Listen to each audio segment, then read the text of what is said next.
All right, I got Washington Redskins great Brian Mitchell. How you doing today, man? I'm doing good, man. How you doing? I'm fantastic. Cam Buford, voice of the fans. Thanks for your time, man. So you a huge boxing fan? I like boxing. I'm not gonna say I'm a huge boxing fan, but I really pay attention to it. Do you have a prediction for this fight? Spence Porter?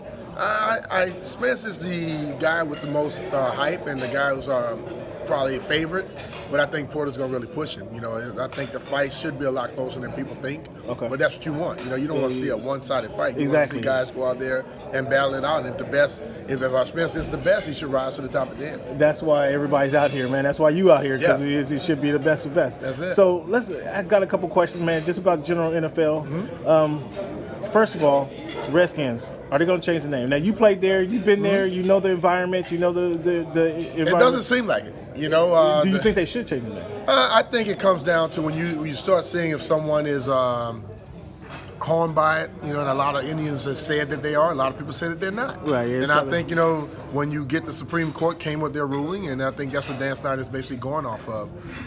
For me, ultimately, I'm a person where I see people go through court cases, and I follow what the court says. Okay. And ultimately, I think if the thing had enough and it pushes again, and you start having that uproar, you're going to have a lot of people in society today that don't like it. Yeah. And if they want to do some things they plan on doing, they may have to. Okay. Are they going to do it? I'm not sure about that. Okay. Now, I heard you earlier today, man, pretty passionate cat talking. I don't know who you were talking to, but you were giving somebody the business. You giving so I'm gonna stay on your good side there.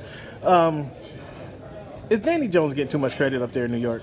Well, off of one game? I think people we always look for hype and potential and what's next. And I think what he did in that short period of time that he's had, people are excited about that. So that goes with the territory.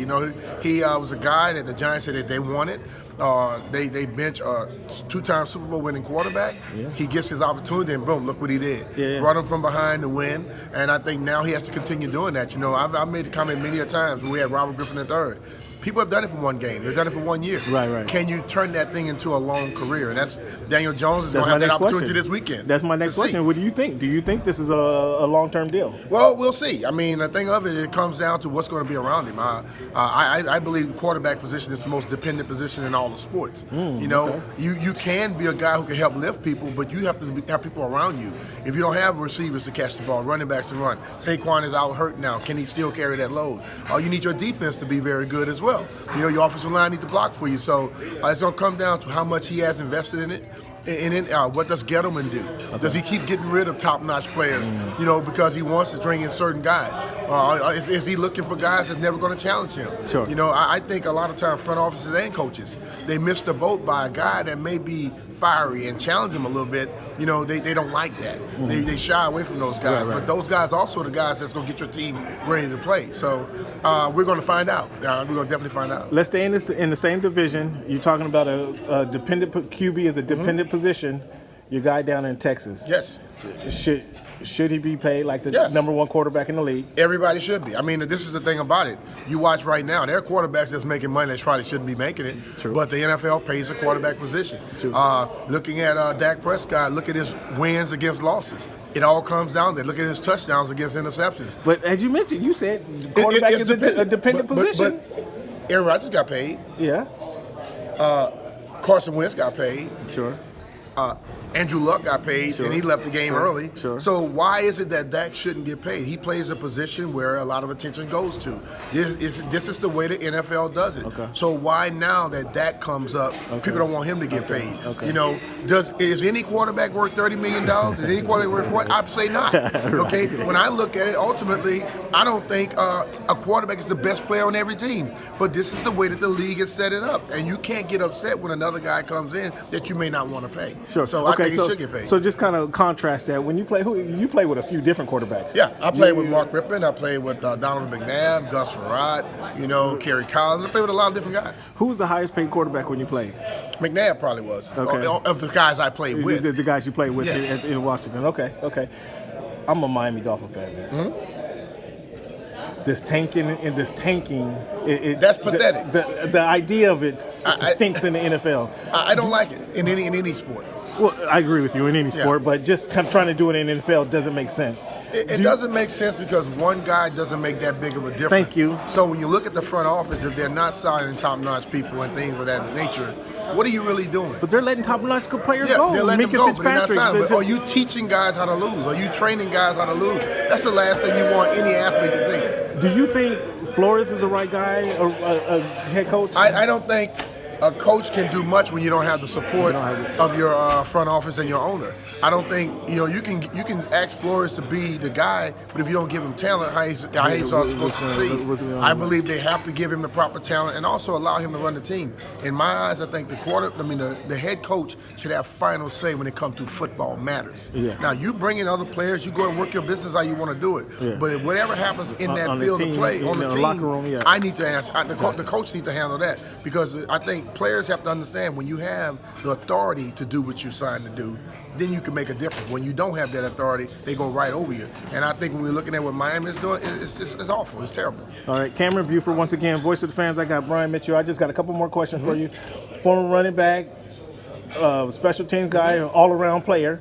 What do you see from Todd Gurley? Do you see a hindered running back? Do you see that he slowed down by this knee injury? What do you see from there? Well, I think Todd has all the talent in the world. And I think last year, you asked questions, why when they needed him, he wasn't there?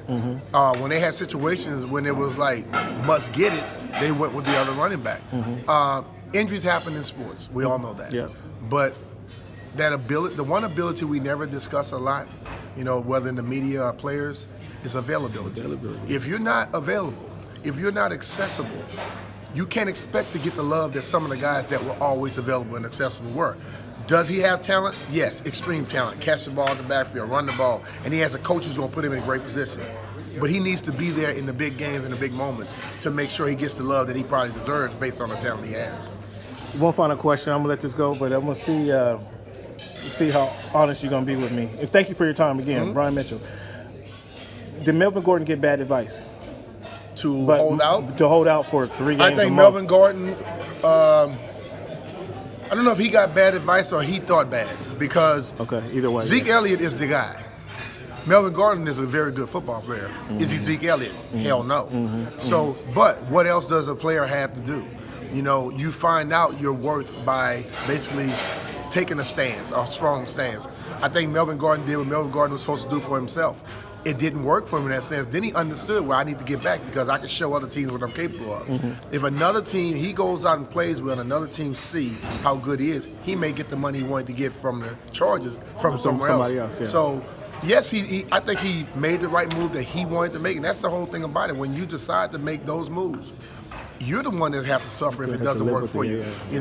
And I think when you're looking at basketball, they're forced their way. Football players have been in a situation where the owners had all the power. They're trying to change that now, and I think a lot of them should. Just like Jalen Ramsey, I don't have a problem with what he's doing. When you're the best of the best, then you need to get paid like the best. Well, Jalen Ramsey, just say I'm gonna sit out. Don't go with the back, the flu, back spasms. Whatever it is. I mean, people said about the football player, what is any wrong when Paul George asked him to be forced get out of Oklahoma City. That's true. Basketball players do it too. So now football players are learning that there's some power. And I think if the top-notch guys do it, they can help out some of the other guys as well. All right. Thank you for your time. Let the people know where they can find you, Mr. Mitchell. You can find me on Instagram at bmitch30. You can find me on Twitter at bmitchlive, NBCS. And then also you can get me on NBC Sports Washington twice a week, or 3 times a week. And then get me on radio for Urban One, the Brian Mitchell Show, the Team 980 and 95.9 FM. I'm on that from 1 to 4 daily. Don't come at him wrong. He's going to get at you, too. I'll come right back.